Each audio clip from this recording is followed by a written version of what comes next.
बहुत समय पहले की बात है। उज्जैन नगर में राजा अर्जुन का शासन था।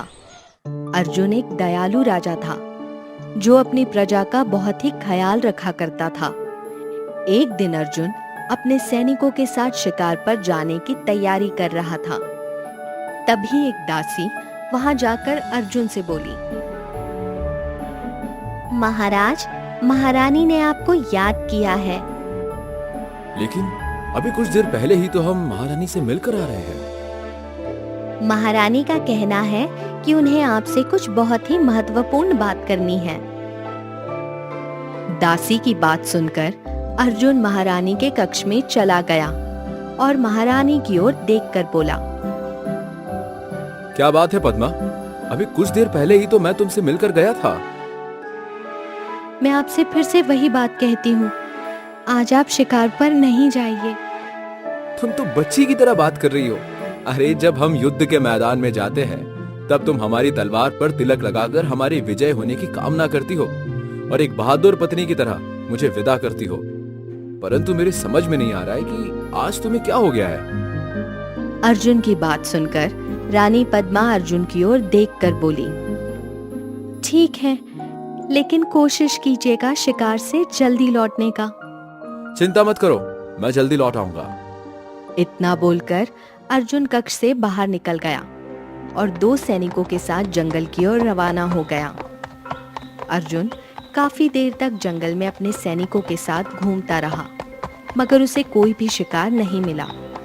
थक हार कर अर्जुन अपने सैनिकों से बोला, लगता है आज मेरी किस्मत ही खराब है। मुझे महारानी की बात मान लेनी चाहिए थी। सुबह से दोपहर हो गई मगर एक भी शिकार हाथ नहीं आया। तभी एक सैनिक अर्जुन से बोला, मुझे लगता है कि आपको थकान हो गई है महाराज। क्यों ना किसी घने वृक्ष के नीचे बैठकर कुछ देर आराम कर लिया जाए। तुम बिल्कुल सही कह रहे हो सैनिक, ऐसा ही करते हैं। इतना बोलकर अर्जुन अपने घोड़े से उतरकर एक घने वृक्ष के नीचे बैठकर आराम करने लगा। तभी उसकी नजर एक बहुत ही सुंदर हिरनी पर पड़ी। अर्जुन तुरंत अपने सैनिकों से बोला, देखो सामने कितनी सुंदर हिरनी खड़ी हुई है। हम उसका शिकार नहीं करेंगे, बल्कि उसको पकड़कर अपने महल में ले जाकर अपनी पत्नी को भेंट देंगे। जाओ इस हिरनी को पकड़कर लेकर आओ। अर्जुन की बात सुनकर उसके दोनों सैनिक उस हिरनी की ओर दौड़ पड़े, मगर वो हिरनी बिजली की रफ्तार से उन सैनिकों की आंखों के सामने से ओझल हो गई। दोनों सैनिक मुंह लटकाकर राजा अर्जुन के पास चले गए। सैनिकों को खाली हाथ देखकर अर्जुन क्रोधित होते हुए बोला, तुम दोनों एक हिरनी भी पकड़कर नहीं ला पाए? महाराज, हमने उसका पीछा किया, मगर इतनी फुर्तीली हिरनी हमने आज तक नहीं देखी। मैं कुछ नहीं जानता, मैं उस हिरनी को पकड़कर ही मानूंगा। चलो मेरे साथ। इतना बोलकर अर्जुन जंगल में उस हिरनी की तलाश में जुट गया। अर्जुन की मेहनत रंग लाई। उसे वो हिरनी एक पेड़ के नीचे दिख गई। अर्जुन अपने दोनों सैनिकों से बोला, वो देखो, वो उस पेड़ के नीचे छुपी हुई बैठी हुई है। राजा और दोनों सैनिकों ने अपने घोड़े उस हिरनी की ओर तेज गति से दौड़ा दिए, मगर वो हिरनी दोबारा बहुत फुर्ती से घने जंगल की ओर घुस गई। राजा उस घने जंगल में प्रवेश करने ही वाला था कि तभी एक सैनिक राजा से बोला, महाराज, मुझे लगता है कि आपको हिरनी पकड़ने का विचार छोड़ देना चाहिए। और ऐसा क्यों? वो हिरनी जंगल के अंदर घुस गई है महाराज।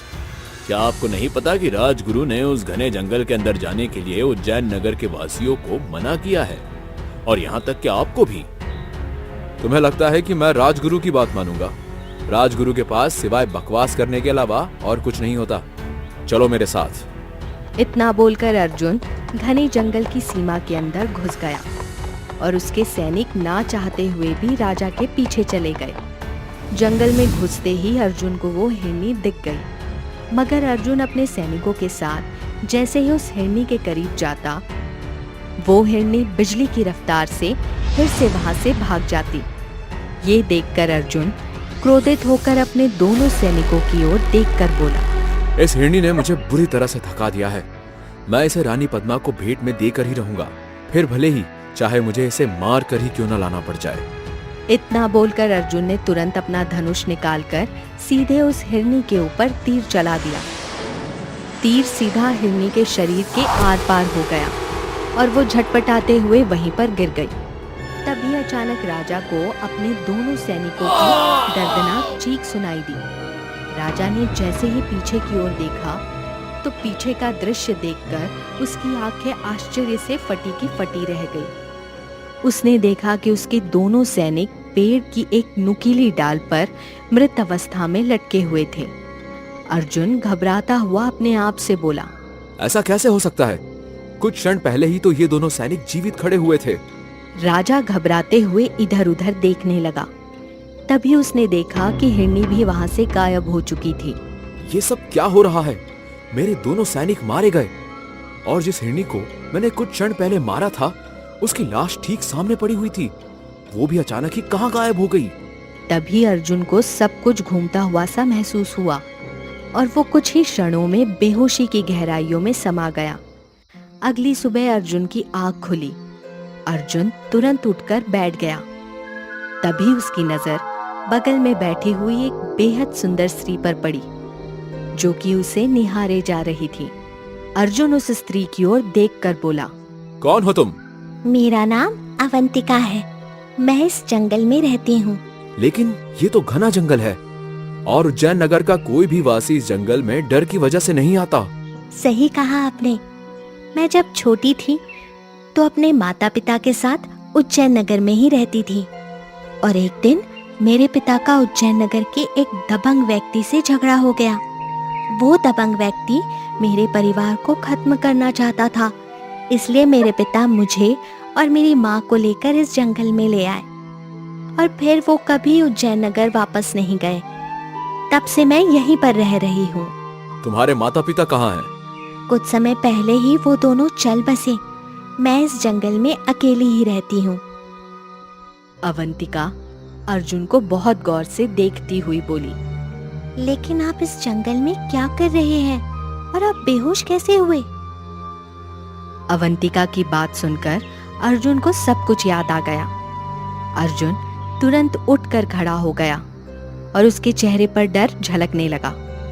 अर्जुन अवंतिका को सारी घटना बताते हुए बोला, मेरी समझ में नहीं आता कि मेरे उन दोनों सैनिकों को आखिर किसने मारा और वो हिरनी वो अचानक गायब कैसे हो गई और मैं बेहोश क्यों हो गया? आप उज्जैन नगर के राजा हैं। आपके कई दुश्मन हो सकते हैं। अवश्य कोई दुश्मन चुपके से आपके पीछे लगा होगा और उसी ने आपके दोनों सैनिकों को मारा हो और भाग्य से आप बच गए हो। अगर ऐसी बात है तो फिर खतरा अभी टला नहीं है। इतना बोलकर अर्जुन जैसे ही उठकर खड़ा हुआ, अचानक वो लड़खड़ाता गिर गया। लगता है बेहोश होकर गिरने से आपके पाँव में मोच आ गई है। मैं जंगल की सारी जड़ी बूटियों के बारे में जानती हूँ महाराज। आप मेरे साथ मेरी झोपड़ी में चलिए, मैं आपके पैर की मोच सही कर देती हूँ। अवंतिका राजा अर्जुन का हाथ पकड़कर अपनी झोपड़ी की ओर चलने लगी।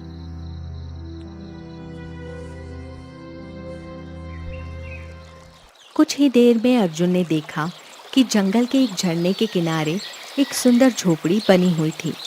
अवंतिका अर्जुन को सुंदर झोपड़ी के अंदर की ओर ले गई और बोली, आप यहाँ बैठकर आराम कीजिए महाराज, मैं कुछ देर में आती हूँ। अर्जुन उस झोपड़ी में बिछी हुई एक चारपाई पर लेट गया। कुछ देर बाद अवंतिका हाथ में कुछ जड़ी बूटियां लेकर आ गई और राजा के पैर में मलने लगी। अर्जुन के पैरों का दर्द सही हो गया और वो अवंतिका को निहारते हुए बोला, अगर तुम नहीं होती तो पता नहीं मैं इस जंगल से बाहर निकल भी पाता या नहीं। मैं अब तक वहीं पड़ा होता। मेरे माता पिता ने मुझे यही सिखाया था कि हमेशा दूसरों की सहायता करनी चाहिए। अवंतिका ने इतना कहा ही था कि तभी एक कोयल झोपड़ी के अंदर आकर अवंतिका के पास बैठकर कूकू करने लगी। राजा ने देखा अवंतिका कोयल को ऐसे देख रही थी मानो कि वो उसकी भाषा समझ रही हो। अचानक अवंतिका का चेहरा गंभीर हो गया। अवंतिका अर्जुन की ओर देखकर बोली, महाराज मेरा शक सही निकला। आपके सैनिकों की हत्या आपके किसी दुश्मन राजा ने की है और वो अभी भी आपको यहाँ पर तलाश कर रहा है। मैं इस जंगल का एक दूसरा रास्ता भी जानती हूँ जिसे कोई नहीं जानता। मैं उस रास्ते से आपको इस जंगल से दुश्मन की नजर से बचाकर निकाल सकती हूँ। तुम इतने विश्वास के साथ कैसे कह सकती हो कि दुश्मन मुझे तलाश रहा है? महाराज, मैं बचपन से इस जंगल में रही हूँ, इसलिए मैं हर जानवर की भाषा को समझ सकती हूँ। इस कोयल ने यही आकर मुझे बताया है। अवंतिका की बात सुनकर अर्जुन बहुत गहरी नजर से अवंतिका को देखते हुए बोला, तुम तो जानवरों की भाषा भी समझती हो और दूसरों की सहायता भी करती हो। तुम्हारे अंदर मेरी पत्नी बनने के सारे गुण मौजूद है। क्या तुम मुझसे विवाह करोगी? अर्जुन की बात सुनकर अवंतिका शर्माते हुए बोली, ये तो मेरा सौभाग्य होगा जो मैं आप जैसे वीर राजा की रानी बनूं। तो फिर ठीक है, हम तुम्हें महल में अपनी पत्नी बनाकर ही ले जाएंगे। अर्जुन उज्जैन नगर के मंदिर में अवंतिका से विवाह करके सीधा महल की ओर चला गया। अपने पति के साथ अपने से अधिक सुंदर स्त्री को देखकर रानी पद्मा बुरी तरह से चौंकती हुई बोली, आपके साथ ये सुंदर स्त्री कौन है? अर्जुन अपनी पत्नी को सारी घटना बताते हुए बोला, अब ये भी मेरी पत्नी है पद्मा, इसने मेरी जान बचाई है। अवंतिका उस दिन से अर्जुन की पत्नी बनकर महल में एक रानी की तरह अपना जीवन व्यतीत करने लगी। राजा अर्जुन पूरी तरह से अवंतिका के प्यार में डूब चुका था। अवंतिका राजा अर्जुन से जो बोल देती, राजा अर्जुन वही करता। अब अर्जुन अपने सिंहासन के बगल में अपनी पत्नी पद्मा को नहीं, बल्कि अपनी दूसरी पत्नी अवंतिका को साथ बिठाता। राजा अर्जुन की दूसरी शादी के चर्चे पूरे उज्जैन नगर में फैले हुए थे।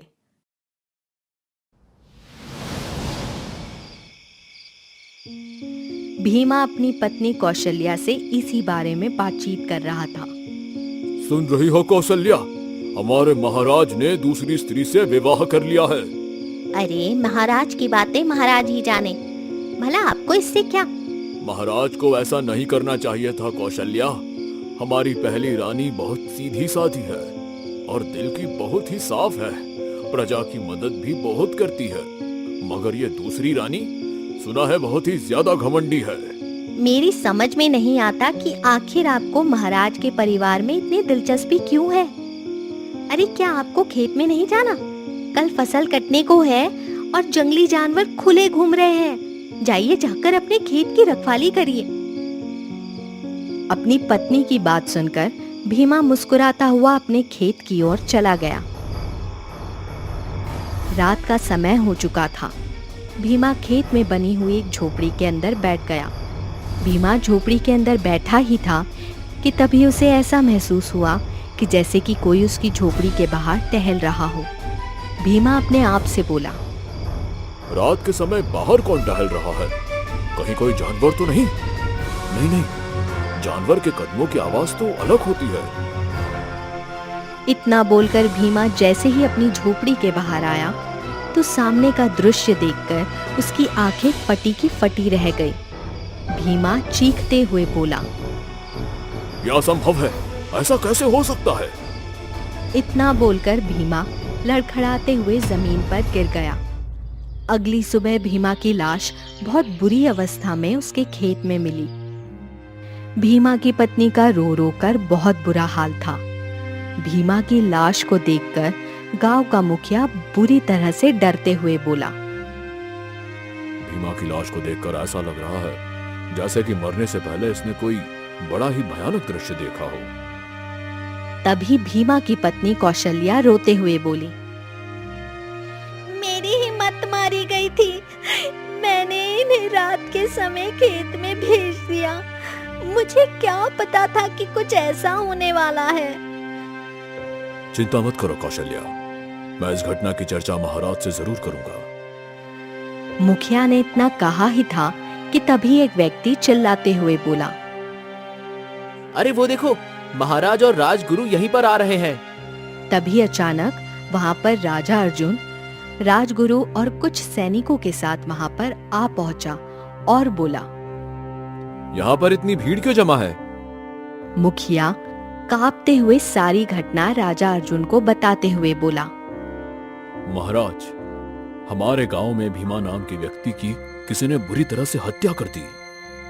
ये सुनकर राजगुरु बुरी तरह से चौंकते हुए बोले। कहाँ है भीमा की लाश? आइए, चलिए मेरे साथ। राजगुरु और राजा अर्जुन धीरे धीरे कदमों से चलते हुए उस तरफ आ गए जहां भीमा की लाश पड़ी हुई थी। भीमा की लाश देखकर राजगुरु डरते हुए बोले। इसकी हत्या किसी जंगली जानवर ने नहीं की, बल्कि किसी और ने की है। राजगुरु की बात सुनकर अर्जुन चौंकते हुए राजगुरु की ओर देखकर बोला। आप कहना क्या चाहते हैं राजगुरु? महाराज, भीमा की लाश को गौर से देखिए। भीमा के सीने से दिल गायब है और जानवर किसी का दिल निकाल कर नहीं खाते। इसका शव देखकर ऐसा लगता है जैसे इसे किसी ने मारने से पहले इसके शरीर के रक्त की एक एक बूंद निचोड़ ली हो। यह किसका काम हो सकता है? ये तो मुझे नहीं पता, लेकिन पता करना बहुत ज्यादा आवश्यक है महाराज। मेरा मन कहता है कि उज्जैन नगर में ये पहली हत्या नहीं है। भविष्य में शायद इस तरह की हत्याएं और भी हो सकती है। हमें सतर्क रहने की आवश्यकता है।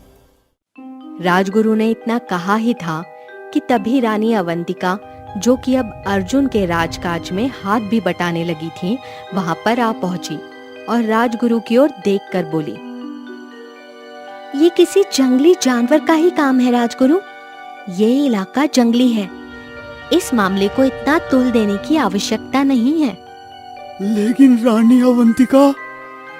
तभी अर्जुन राजगुरु की ओर देखकर बोला। रानी अवंतिका ने जो कह दिया वही सत्य है। मत भूलिए राजगुरु, रानी अवंतिका आपसे ज्यादा अनुभव रखती है। राजा अर्जुन की बात सुनकर राजगुरु आवेश में आ गए। महाराज, मैं देख रहा हूँ कि जब से आपने रानी अवंतिका से विवाह किया है, आपके अंदर सोचने की क्षमता कम होती जा रही है। मैं आपके पिताजी के समय से बतौर सलाहकार काम कर रहा हूँ। मेरी बात ना मानकर आप बहुत बड़ी भूल कर रहे हैं। मुझे लगता है राजगुरु कि अब आप कुछ ज्यादा बोल रहे हैं। मत भूलिए कि मैं उज्जैन नगर का महाराज हूँ और रानी अवंतिका मेरी पत्नी। आपकी आंखों पर रानी अवंतिका के प्यार की पट्टी बंधी हुई है महाराज, इसलिए आप सत्य और झूठ को परख नहीं पा रहे हैं। तभी रानी अवंतिका रहस्यमयी अंदाज में मुस्कुराती हुई राजगुरु की ओर देखकर बोली।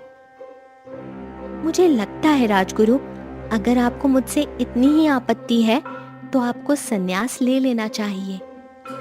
अवंतिका की बात सुनकर राजगुरु गहरी सोच में डूबते हुए राजा अर्जुन की ओर देखकर बोले। मुझे क्षमा कीजिए महाराज, आवेश में आकर मैं ज्यादा बोल गया। कोई बात नहीं राजगुरु। इतना बोलकर राजा अर्जुन अपनी पत्नी अवंतिका के साथ वहां से चला गया। आखिर राजा अर्जुन के उन दो सैनिकों को किसने मारा? उस हिरनी के अचानक गायब होने का क्या रहस्य है? कौन है अवंतिका? क्या वाकई राजा अर्जुन उसके प्यार में अंधा हो चुका है? आखिर भीमा की हत्या किसने की? ये सब जानने के लिए बने रहिए इसके अगले एपिसोड तक। रहस्यमयी रानी पार्ट 2।